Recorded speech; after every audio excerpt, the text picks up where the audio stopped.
The snow had already erased her footprints by the time I reached the porch. I saw the sign first. Like, comment, and subscribe Huna Stories for more stories. Cardboard marker bleeding through from the cold. I am a liar. She stood in front of it like a punishment display, bare feet pressed into the ice, toes white, ankles trembling, trying not to. She did not cry. That scared me more than if she had. It was 1 a.m., the kind of hour where truth leaks out because everyone thinks no one is watching. I said her name once, not loud, not soft, the way you test glass before putting weight on it. She looked up, lips blue, eyes steady, too steady for a child.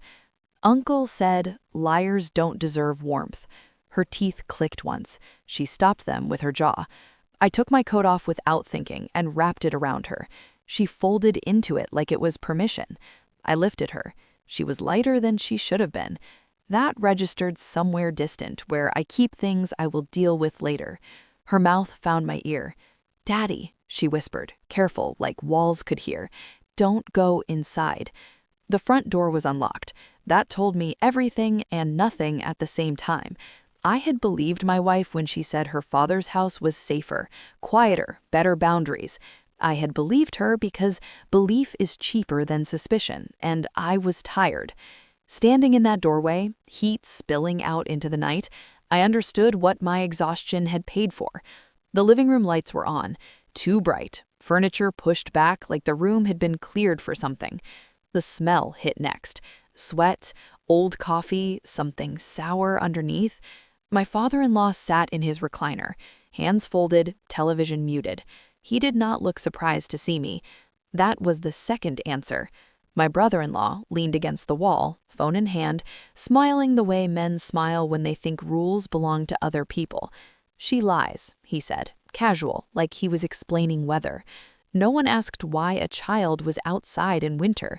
No one mentioned the sign. I felt the shift then, the quiet recalibration, the moment where denial steps aside and lets something colder take the wheel. My wife had known.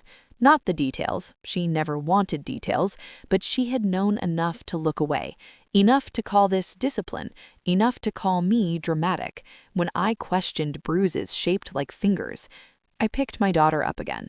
She clung to my neck, nails digging through my shirt. "We're leaving," I said. My father-in-law finally spoke. "You're overreacting." That word was old, worn smooth from use. I nodded. I do that when I am counting. I did not scream. I did not threaten. I drove home with my daughter asleep against my chest, her breath warming my skin in uneven bursts. After I put her in bed, I sat at the kitchen table until the sun came up.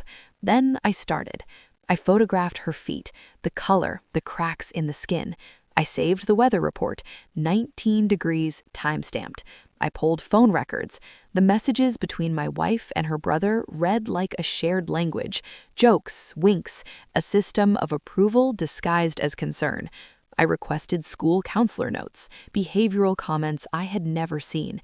Fearful of authority, excessive guilt. I did not confront anyone. Confronting gives people time to rehearse. Instead, I listened. At dinner, on speakerphone, I watched faces when certain words were used. I learned which silences meant agreement. My wife noticed the change. She asked if I was okay. I said yes. That was the last lie I told in that house. The report came back on a Thursday, not from police, from a child psychologist. Clinical language, no adjectives wasted. Patterned humiliation, exposure punishment, enforced cold as correction. Parental consent implied through inaction. Implied is a generous word. I printed 2 copies. I placed one on the coffee table at my father-in-law's house while they were watching a game.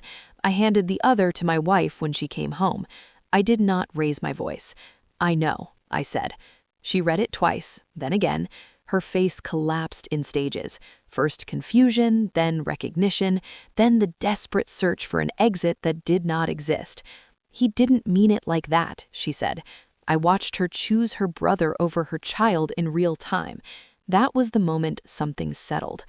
I filed for emergency custody the next morning.